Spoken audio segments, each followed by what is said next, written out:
sepi bener. Apalagi makan ya? Enggak. Assalamualaikum warahmatullahi wabarakatuh.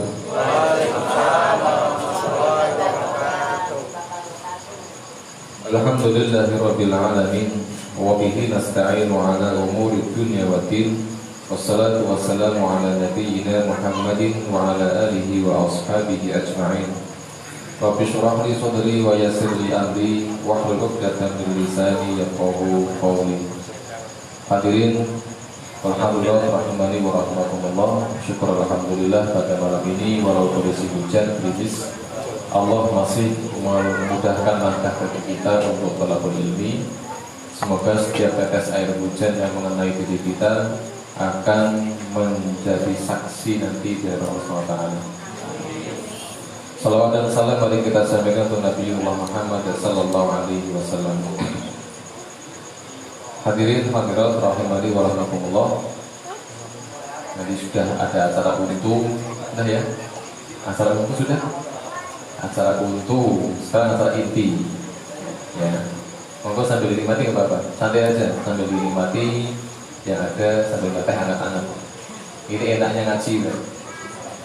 Pahalanya banyak, tapi enak itu ngaji.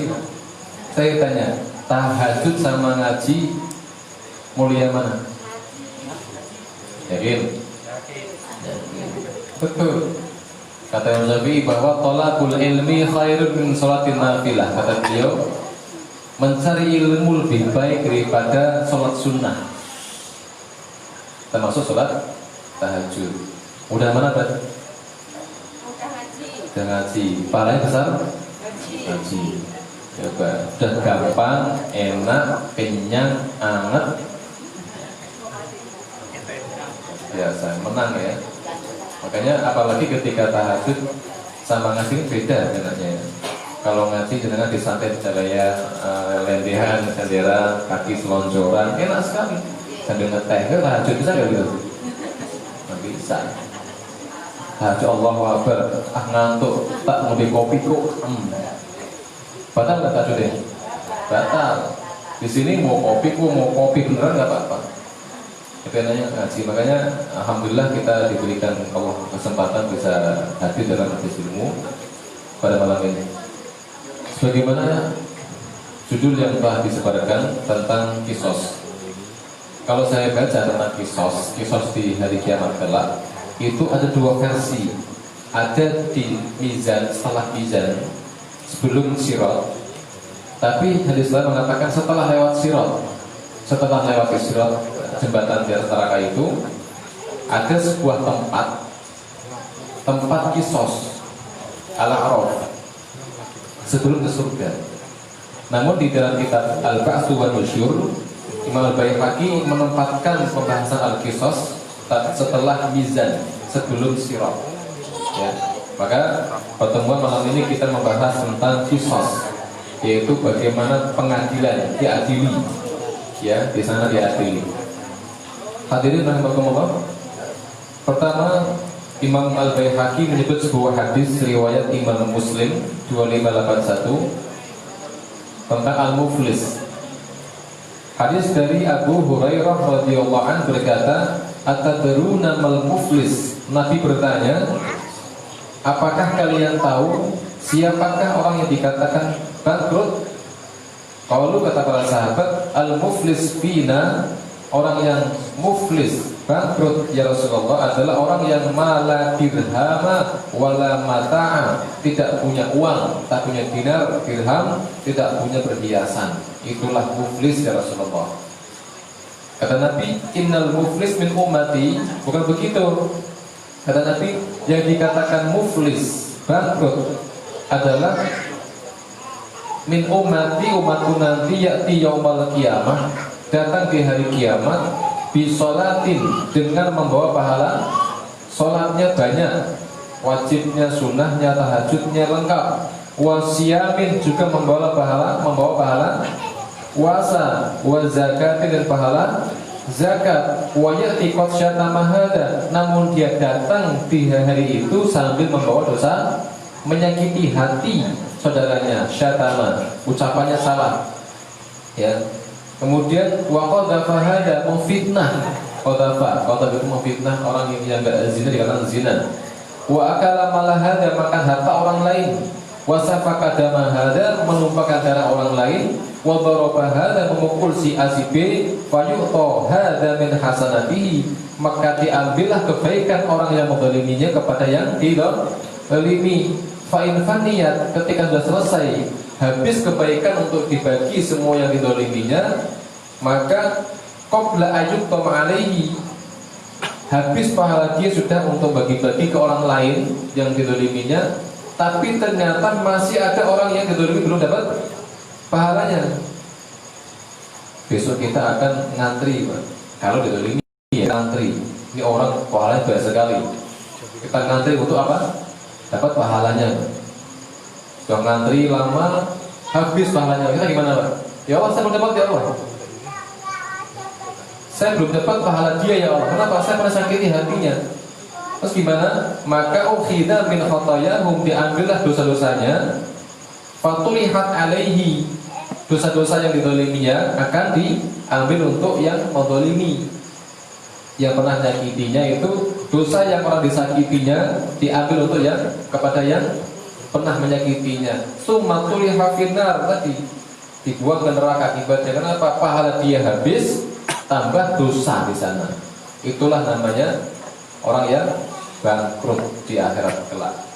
Ya. Dan ternyata kalau saya pahami, ternyata pertama syatamahada, menyakiti hati dulu ucapannya. Betul, ucapan pertama kali. Karena seringkali ucapan yang menyakitkan lebih lama hilangnya, betul nggak? Tamparan, tendangan, pukulan akan hilang sekian hari. Tapi ucapan yang menyakiti hati hilang nggak, Bu? Lama hilangnya. Luka di hati itu lama hilangnya. Ingat terus fitnahan, celaan di hati kita masih ingat terus. Ya, maka pertama hati dulu. Ketika hati kesakiti, maka lama hilangnya. Ini besok akan dikisos seperti itu, dikisos, diganti pahalanya. Orang yang pernah berbuat baik, namun dia juga berbuat dosa, berbuat zalim, maka kebaikannya akan dilimpahkan kepada yang dizaliminya.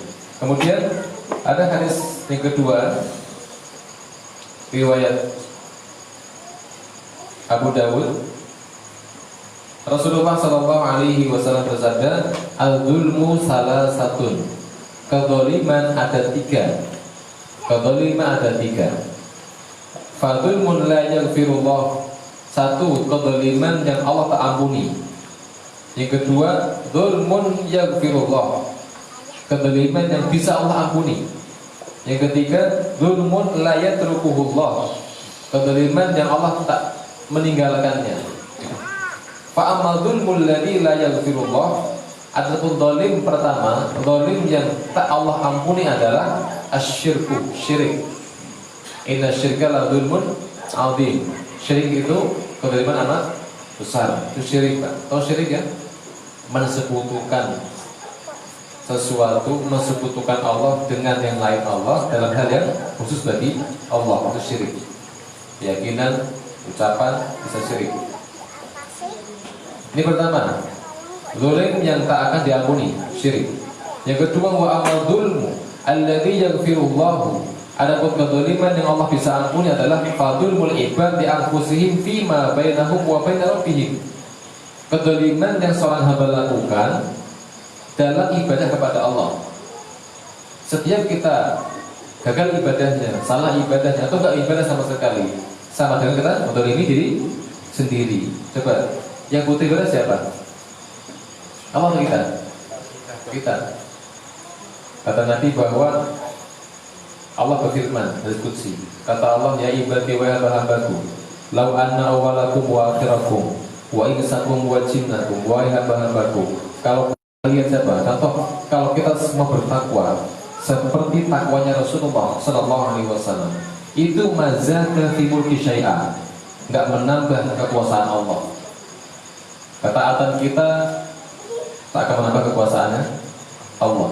Kita berbuat baik, Allah nggak beruntung. Kita jahat, kufur, bahkan Allah nggak rugi. Karena Allah tetap akan mulia, tanpa diibadahi pun Allah mulia. Ibadah hanyalah kebutuhan kita. Ini biar paham. Sebenarnya manusia itu diciptakan Allah untuk diapain? Suruh ngapain? Suruh ibadah. Ibadah betul. Tapi ibadah yang Allah inginkan awalnya bukan sujud, bukan rukuk kan? Tapi apa? Menikmati surga. Nah begitu. Perintah pertama Allah kepada Nabi Adam bukan sholat, tapi masuk surga. Betul ya? Pertama malah dimuliakan dulu, yaitu wa idh qulna lil malaikati isjudu li adama fasajadu illa iblis, yaitu dimuliakan, disujudi para malaikat. Itu pertama perintah Allah pada Adam. Kedua adalah wa qulna ya Adam uskun anta wa zawjukal jannah. Wa Adam, masuklah ke surga bersama istrimu, makanlah di sana sekehendakmu. Perintah pertama bukan sholat, tapi menikmati hidup. Itulah ibadah pertama manusia. Loh kok kita kok sholat, ngaji? Ya karena berdosa. Karena berdosa makanya hukumnya seperti ini. Maksudnya ibadah kita hari-hari seperti ini, sholat, zakat, puasa, haji, ngaji seperti ini, itu dampak dari kemaksiatan kita. Masih ingat ya bahwa kita punya dosa. Kalau ingin habis dengan cara apa? Pertama, lupa yang mana nih? Istighfar. Kedua, nganu. Ketiga, nganu lagi. Tuh, kontak ini ya. Kalau kita ini kan semua berdosa, kalau ingin Allah ampuni, biar ke surga kan tiga. Pertama minta ampun, istighfar. Kedua ibadah yang banyak. Ketiga ada musibah. Nah begitu ya. Tiga-tiganya untuk apa? Untuk menghapus dosa kita akan masuk surga. Maka ibadah kita sebenarnya hanya untuk agar dosa kita nggak ada, agar layak masuk surga. Karena surga tak mau dihuni orang berdosa. Ketika Nabi Adam memakan buah dari syajarah, fa badat lahuma sawatuhuma, maka bajunya Adam langsung lepas. Kenapa? Baju surga nggak mau nempel di jasad orang berdosa. Itu masalahnya. Karena kita pengen ke surga lagi, maka kita beribadah. Artinya bukan sholatlah tujuan kita sebenarnya, bukan. Tapi masuk surga. Kita ibadah hanya sebagai wasilah agar Allah mencintai kita lagi, Allah mengampuni kita agar berhak masuk surga. Disinilah maka orang yang nggak mau ibadah sama dia untuk ini siapa? Diri sendiri. Sama saja nggak mau masuk surga. Maka ini kedua, kezaliman seorang hamba kepada dirinya dalam hal ibadah kepada Allah. Ketika kita salah sholatnya, misalkan salah ibadah kita maksiat kepada Allah, Allah masih mungkin mengampuninya. Ya, masih mungkin mengampuninya. Namun yang ketiga, ada dzulmul ladzi la yatrukuhu Allah. Ada kezaliman yang Allah nggak bisa meninggalkannya. Pokoknya harus dikisos di sana. Apa itu? Fadzulmul ibad ba'duhum ba'dun, yaitu kezaliman seorang hamba kepada yang lainnya. Hak adami, masalah hati, perasaan hati, sakitnya fisik dipukul, hutang piutang, dirampas hartanya, itu semua kan Allah nggak bisa ngotak-ngatik, rasakan sendiri. Nah ini repotnya. Maka bukan meremehkan Allah, tapi dosa kita kepada Allah masih mungkin Allah akan ampuni. Tapi dosa kita pada orang lain yang lebih susah minta ampunnya. Ya, kalau masih ingat yang dulu kita di Al-Fatihah ayat yang pertama basmalah itu, Allah sampaikan bahwa kalau hambaku datang bikurobil ardi khotoya, kalau hambaku datang kepadaku menghadapku dengan dosa segede bumi, aku akan menyambutnya dengan ampunan segede bumi juga. Bisa, Allah maha pengampun. Tapi kalau sama manusia kita salah ngomong, nyakiti hati dia, fisiknya, merampas hartanya, nggak bisa. Kenapa? Hari itu kita tak akan mungkin bagi-bagi pahala. Mumpung ada yang menzalimi, bahasa kita kesempatan, habisin pahalanya. Begitu. Ya, itu yang kita khawatirkan. Dan termasuk kezaliman, hadis riwayat Ahmad 7828, Rasulullah Shallallahu Alaihi Wasallam bersabda, Inna minal dzulmi, sesungguhnya termasuk kezaliman adalah matlal ghaniyun. Matlal ghaniyun apa itu? orang kaya, orang punya uang tapi tidak menunaikan hutangnya, tidak membayar hutangnya. Wa idza atbi'a ahadukum ala mar'in falyatabi. Maka jika salah seorang dari kalian dibebaskan dari hutang adalah terima kasih, maka diterimalah. Maksudnya gini, kita punya uang cukup untuk bayar hutang, malah beli motor. Nah, ini kedoliman maksudnya, kedoliman. Maka sebisa mungkin selesaikan dulu. Kecuali si pemberi hutang masih mengiyakan, izin Pak, saya punya hutang dengan ya. Tapi saya butuh motor Pak, tapi dulu motornya monggo, boleh nggak? Izin dulu, ya izin dulu. Kemudian hadis Bukhari nomor 2440 dari Sa'id Al-Khudri berkata, Rasulullah Shallallahu Alaihi Wasallam bersabda, "Idza khalasal mu'minun, idza khalasal mu'minuna minan nar." Disinilah yang dicatat bahwa kisos di Al-Araf, bukan di mizannya. Idza khalasal mu'minuna, apabila orang beriman telah melewati as-sirat, telah melewati sirat, apabila orang beriman khalasal mu'minuna minan nar, apabila orang beriman telah melewati neraka, jembatan itu, hubisu bi kontorotin, maka dia tertahan di kontoroh, jembatan. Lewati neraka selesai, ada jembatan kedua, ada jembatan al-kontoroh di sini, bainal jannah wan nar. Ada sebuah jembatan lagi antara neraka dan surga. Disitulah orang beriman akan ditahan di situ, nggak boleh masuk ke surga dulu. Fayataqasuna madhalima kanat bainahum di dunia, maka di sanalah mereka akan dikisos atas kedoliman yang terjadi sesama mereka di dunia. Hatta idza naqu wa hadabu al-udina lahum bidukhulil jannah, sehingga apabila telah tidak ada lagi dosa, diganti sudah, dikisos semuanya, barulah mereka diizinkan masuk surga. Fawalladhi nafsi biyadi Muhammadin, fawalladhi nafsi Muhammadin biyadi, la ahadukum bimaskanati fil jannah adallu bimanzilihi kana fid dunya. Kata Nabi bahwa, dan demi zat yang jiwaku di tangannya, sungguh seorang di antara mereka, kalian semua, lebih ngerti, lebih kenal dengan rumahnya di surga melebihi rumahnya di dunia. Besok kita insya Allah masuk ke surga itu langsung akimahku ini. Kerasa sudah ada daya tarik itu ada. Bahkan kita kenal rumah kita itu kalah dengan kenal rumah di surga, saking kenalnya. Ini tentang kisos di antara neraka dan surga. Kira-kira Allah bisa nggak mengampuninya? Mengampuni orang yang zalim. Si A nyakiti si B, Allah bisa mengampuni si A nggak? Nggak bisa, harusnya tadi ya, kayak tadi hadisnya. Dan ternyata ada hadis yang Allah bisa mengampuninya. Gimana caranya?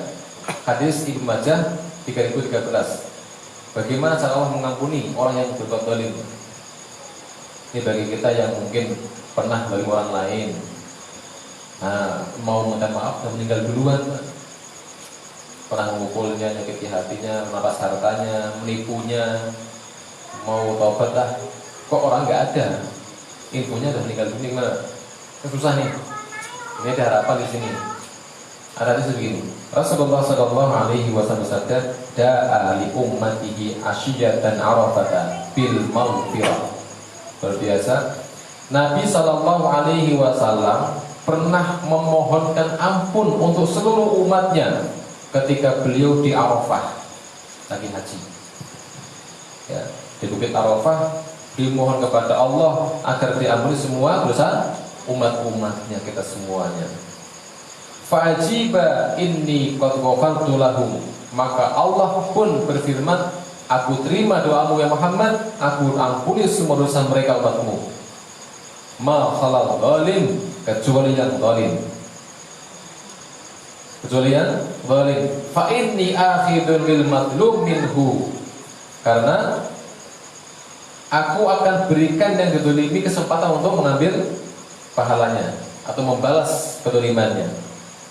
Qala ayy rabbi, kata Rasulullah di sini seakan-akan nego lagi.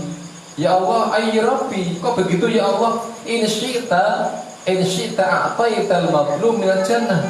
Kan gampang ya Allah caranya. Cukup engkau berikan surga pada yang didoliminya tanpa harus membalas yang mendolimi. Paham? Cukup engkau ganti surga lagi didolimi, tapi jangan balas yang mendolimi. Kan bisa ya Allah, engkau pengampun. Kan sama aja kan gitu ya. Wa ghafarta lil zalim falam yujib, dan engkau ampuni yang mendoliminya. Kan selesai ya Allah. Ya Rasulullah, bayangkan Pak, sampai nego begitu Rasulullah, itu siapa untuk dan kita semua banyak. Yang penting kan di surga ya Allah. Gitu. Falam yujib, di Arafah itu Allah belum menjawabnya. Allah diamkan, belum menjawab doa Rasul ini. Nabi kembali doa lagi seperti itu. Ya Allah, kan mudah ya engkau ya Allah. Engkau tinggal masukkan yang didolimi ke surga, engkau ampuni yang mendolimi. Ternyata fa'aji ila ma sa'ala, maka Allah menerima doanya. Iya, engkau lakukan. Fadhika Rasulullah sallallahu alaihi wasallam, maka Rasul tertawa hari itu. Bukan lagi tabasam, tapi dhahika, tertawa. Soalnya senangnya Rasulullah, bayangkan umatnya diampuni dan tidak ada yang lebih suka dibanding umatnya diampuni. Rasul senang dhahika fiha faman ladzi adhaka. Sahabat semua bingung, ya Rasul kok ketawa begitu? Sumringah dengan Rasulullah. Kenapa engkau tertawa? Oh, kata Nabi, inna aduwallah iblis lamma alim anna Allah azza wa jalla qad istajaba du'ai wa ghafara li ummati akhadhat turab wa jala yahdusu ala rasihi.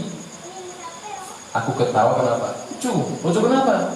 Aku melihat iblis tadi di sini ketika Allah menerima doaku dengan Allah akan ampuni umatku, iblis jengkel luar biasa sehingga dia ambil debu disiram ke kepalanya. Iblis marah, Allah kok begitu pemaaf sih, begitu saja. Iblis jengkel di situ. Ya. Wa yad'u bil waili was-subur fa adhakani ma ra'aitu min al-jar'ihi. Ya, dan dia sambil berucap buruk ya, dan dia mencela kita semua kaum muslimin. Dia mencela umat-umatku. Aku tertawa melihatnya. Ini Rasulullah. Itu doanya Allah ijabai. Ya, semoga yang kita panggil ini sekali minta maaf dulu. Kok nggak mampu lagi, nggak ada waktu, kesempatan nggak ada lagi. Semoga bisa begini nih, masuk ke kelompok ini. Nah sekarang bagaimana caranya? Bagaimana caranya Allah mengampuni hamba yang tadi telah berbuat zalim itu? Hadis riwayat Hakim diterangkan nomor 8718 dari Anas bin Malik radhiyallahu anhu berkata, "Baina Rasulullah sallallahu alaihi wasallam jalisun." Ketika kami sedang duduk santai bersama Rasulullah sallallahu alaihi wasallam, itra'ainahu dhahika. Tiba-tiba kami melihat Nabi tertawa sendirian. Ya. Hatta badat sanayahu, sampai nampak kelihatan gigi geraham-nya. Saking lebarnya dalam tertawa itu. Faqala Umar, "Ma'adhaka ya Rasulullah." Kata Umar, "Ya Rasulullah, apa yang buat kau tertawa?" Rasulullah sih ya, pasti kan ada ilmunya. Tanya kenapa Rasulullah kok ketawa? Nah, kita kan enggak buyu dewe ya, enggak dewe kan? Rasul enggak. Rasul pasti ada ilmunya, enggak ada apa ini pasti. Kata Rasulullah, apa yang buat ketawa? Kata Rasulullah, qala rajulan min ummati dasaya baina yaday rabbi. Aku melihat nanti ada dua umatku yang debat di depan Rabbku. Nanti tidak akan ada dua umatku, dua orang yang nanti saling debat, saling ingin dibalas kesalahannya di depan Allah. Buat nih. Ya, faqala ahaduhuma, berkatalah yang pertama, orang pertama, "Khudli madlamati min akhi." Ya Allah, ambillah balasannya ya Allah. Dia telah mendolimiku di dunia. Aku ingin pahalanya ya Allah. Faqala Allah, "Kaifa tasna'u bi akhika wa lam yabqa min hasanatihi syai'un?" Kata Allah, lah gimana aku cara ambil pahalanya? Dia nggak ada pahalanya sudah. Gimana caranya begitu ya? Qala ya Rabbi falyahmil min auzari fafadul aina. Rasulullah SAW. Jadi ya Allah, kalau begitu dosaku buang ke dia semua dong. Adilkan ya Allah. Maka ketika Rasulullah mendengar dua ucapan ini, langsung menangis. Kasihan orangnya yang telah mendolimi ini. Bil buka Nabi menangis. Summa qala inna dzalika liyaumin 'adzim. Kata Nabi, itulah hari yang sangat berat. Hari kisah hari itu. Yahtajun nas ayyuhmala min auzarihim. Hari itu setiap kita ingin sekali dosa kita dibantu oleh orang lain. Setiap kita ingin pahala orang ke kita, dosa kita akan dibawa oleh orang lain. Faqalallahu lit-talibil irfa basaraka. Allah berkata ketika debat tadi ini, Allah berfirman, wahai hambaku yang dizalimi, lihatlah ke atas. Irfa basaraka. Dia pandang ke atas. Ada apa? Fangdur, lihatlah ke atas. Farafa'a faqala ya Rabbi ara madain min dzahab. Apa ini ya Allah? Rumah begitu mewah dari emas zahab. Begitu mewah istana ini ya Allah. Pilu-pilu perhiasan emas, kemudian dihiasi dengan permata, perak, lengkap, indah sekali. Li ayyi nabiyin hadza ya Allah. Rumah ini, istana itu siapa? Atau nabi siapa ya Allah? Rumah saya mewah ini. Auli ayyi sadiqin hadza. Untuk sadiqin yang mana? Atau syahid yang mana ya Allah? Rumah mewah ini untuk orang yang syahid siapa sebenarnya? Nabi siapa yang menempati rumah ini ya Allah? Kata Allah, "Fala liman aqtasaman." Aku berikan rumah ini kepada orang yang mau membayar. Bayar kan? Yang bayar? Iya, qala ya Rabbi, wa may yamliku dzalika. Siapa pemilik rumah ini ya Allah kalau begitu? Qala anta. Engkau. Loh, kok saya ya Allah? Engkau betul. Kamulah yang akan menempati rumah mewah ini. Qala bima, untuk dari apa pahala saya ya Allah? Dari mana saya dapat rumah ini? Kata dia, bi'afika anakhika. Jika engkau mau memaafkan saudaramu. Ya, jika engkau memaafkan saudaramu tadi yang kau dolimi, yang dia telah mendolimimu, kau maafkan, kamu dapat ini, surga mewah. Kena ya? Ya. Qala ya Rabbi inni afautu anhu. Ya Allah, demi Allah, aku ampuni dosa-dosa dia selama ini kepadaku. Aku maafkan semua kesalahannya ya Allah. Kalau Allah fakhud biyadik akhika. Nah dulu jangan susu masuk surga. Kamu peganglah tangan saudaramu itu. Khud biyadi akhika. Pegang sentuh tangan orang yang telah mendolimimu itu di dunia. Wadkhilhul jannah. Ajak dia ke surga bareng engkau. Faqala Rasulullah SAW, ittaqullah wa aslihu dzata bainikum. Kata Rasulullah, bertakwalah kepada Allah dan perbaikilah urusan kita dengan saudara semuslim. Ya, perbaikilah kondisi kita sama muslim. Fa innallaha yuslihu bainal muslimin yaumil qiyamah. Karena Allah nanti di kiamat akan perbaiki hubungan seorang muslim. Kata Rasulullah, wahai kaum muslimin, perbaikilah hubungan kalian. Kenapa? Nanti di hari kiamat Allah akan memperbaiki hubungan kalian. Bayangkan, ternyata di akhirat itu masih ada permintaan maaf, masih ada maafkan. Nah, ini luar biasa. Sebagaimana Allah sampaikan dalam surah Al-Imran ayat ke-134 tentang hal ini, a'udzubillahi minasyaitonir rajim, wasari'u ila magfiratin mir rabbikum. Dan bersegeralah kalian untuk masalah ampunan, masalah taubat, masalah surga, ibadah. Teksnya sari'u, fafirru ilallah, firru, firar, lari, cepatlah kepada Allah. Ya, apalagi hampir semua teks untuk surga itu cepat. Sabiqu ilal maghfirah. Sabiqu itu apa? Musabaqah, berlomba-lombalah, cepatlah mendapat ampunan Allah. Untuk dunia hanyalah famshu fi manakibiha wa kulu birizqi. Untuk dunia hanyalah berjalan engkau, cukup berjalan saja mengurusi dunia. Untuk akhirat larilah. Teksnya wasari'u ila maghfiratin mir rabbikum. dan segeralah kalian menuju kepada ampunan dari Tuhan kalian, Rabb kalian. Wa jannatin 'arduhas samawati wal ardh, dan surga yang luasnya seluas langit dan bumi, uiddat lil muttaqin, yang telah Ia siapkan untuk orang yang bertakwa. Siapakah yang takwa ini? Yaitu alladzina yang yunfiquna fis sarra wal dharra. Pertama, orang takwa yang Allah siapkan surga adalah mereka orang-orang yang menginfakkan hartanya di saat sempit maupun lapang. Senang susah infak terus. Infak ketika kaya tak gumun. Ketika sudah ke kondisi mepet kok bisa infak luar biasa. Ya. Wal kadhiminal ghaidha, kedua menahan marah.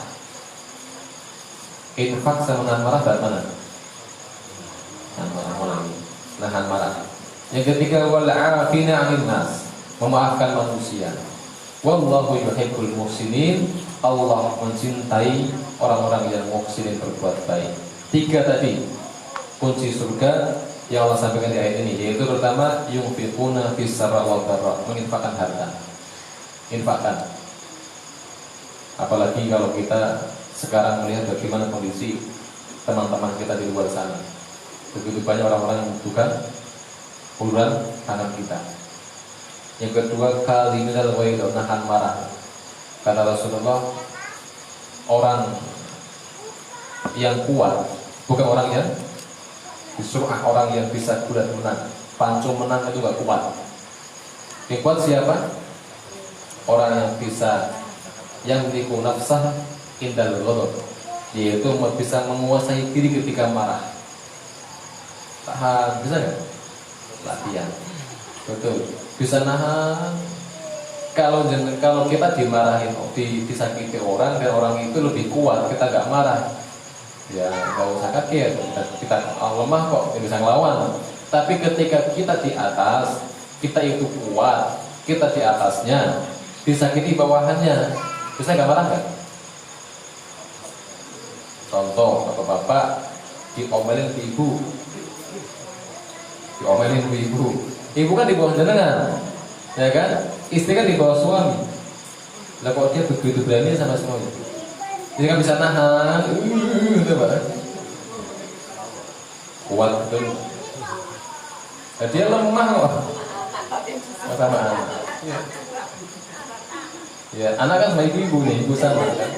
Suami ujiannya ibu, istrinya, ibu sama istri ujiannya anaknya. Bisa nggak nahan marah itu, Pak? Kalau bisa, masya Allah, subhanallah. Dan ternyata yang penting minta kepada Allah. Kita terlalu kuat nafsunya, kuat. Kita nggak mungkin melawan nafsu kita, melawan setan, apalagi marah dari mana? Nafsu dan setan. Kayak begitu kan? Dari api. Maka Nabi nyampaikan kalau marah maka wudulah. Kenapa wudu? Karena iblis dari api, sedangkan api kalah dengan air. Nah, ketika marah coba, ketika malah berdiri, duduk jengkel itu, tiduran, telentang, bukan telentang, baring masih marah juga, wudu masih marah juga, kungkung, juga masih marah, sholat, masih marah lagi, nggak tahu deh. Itu hati yang betul, latihan betul. Ini kalau bisa nahan marah, kuatlah. Kenapa? Ini satu hal yang bisa merusak ibadah orang, itu marah. Sampai dalam jihad pun kalau pakai marah gagal ya. Ya, ingat di Ali ya. Ali itu kan udah musuh udah di bawah, udah tendang, udah letak di bawah, tinggal potong kepala selesai. Malah meludahi. Gimana kita? Sudah jatuh, tinggal bunuh, malah meludahi. Coba dengan diapain? Hah? Becek dengan kaki. Ali mundur, astagfirullah. Jangan sampai saya marah ya orang yang marah. Perang pun gak boleh marah. Betul ya? Maksudnya marah dengan emosi, dengan nafsu. Kalau marah untuk Allah boleh, harus. Gak biasa nih marah. Ya. Kalau bisa nahan marah, kuat. Kuat gede, emosional, lemah berarti. Kenapa lemah? Orang marah itu gak bisa mengontrol diri. Bahkan kata Nabi, orang yang marah sedang dipermainkan oleh setan. Seperti anak kecil main bola, tenang sana, tenang sini, gitu ya. Pecah piringnya, pecahin gelasnya, banting pintunya, itu kan senang ya, pura senang. Habis itu nyesel semua, entek ya. Gitu. Jadi itu malah, karena apa? Dikuasai oleh setan. Ya, ketika bisa nahan, kuatlah. Nah, yang ketiga, afin alinnas, maafkan. Ini yang berat bagi ibu, betul bagi ibu. Bapak-bapak, misalnya saya yakin bisa, gak memaafkan lain. Kenapa? Laki-laki itu berpikir rasional. Ibu kan perasaan tinggi. Sekali sakiti, kadang maaf bagi ibu. Begitu. Sulitnya begitu. Kenapa? Karena wanita itu lebih tinggi perasaan nafsunya dibanding akalnya. Ibu, begitu, begitu. Sehingga karena nafsu, perasaan itu di hati, nyambung emosi, sudah kena. Maka susahnya maafkan bagi ibu. Terus gimana? Kalau bapak bisa maafkan itu enggak kaget, enggak takjub kenapa dengan pakai akal, gampang maafkan. Bagi ibu yang susah. Kalau ibu bisa maafkan, luar biasa. Punya suami kan dia, suaminya telah menyakiti jenengan, pernah menyakiti jenengan. Maafkan dia kalau bisa, kuat dengan berarti. Ya betul tadi, karena disinilah ujian hati itu maafkan. Dan ingat, memaafkan orang lain nggak berarti orang yang menzalimi kita tadi hukum lagi. Bilang ibu, ketika jenengan disakiti orang lain, jenengan maafkan dia, itu tidak membuat orang yang menzalimi jenengan itu Allah maafkan begitu mudahnya. Nah ya, sebelum dia minta maaf. Ya. Maka bagaimana Nabi SAW ketika beliau diludahi orang Yahudi, bagaimana perasaan beliau maafkan? Ini kalau bisa luar biasa. Dan orang yang suka maafkan, kata Allah bahwa, kata Rasulullah bahwa mazadallahu bi'afwin illa izzan. Orang yang mudah memaafkan, Allah akan angkat kemuliaannya. Semakin bisa maafkan, semakin tinggi kemuliaannya. Nah, maka hadirin sekalian, maafkanlah teman-teman kita yang pernah menyakiti kita, baik itu sengaja atau tidak sengaja, ucapan, tindakan, atau yang lainnya. Insya Allah semakin tambah kita maafkan orang lain, akan semakin tambah kemuliaan kita.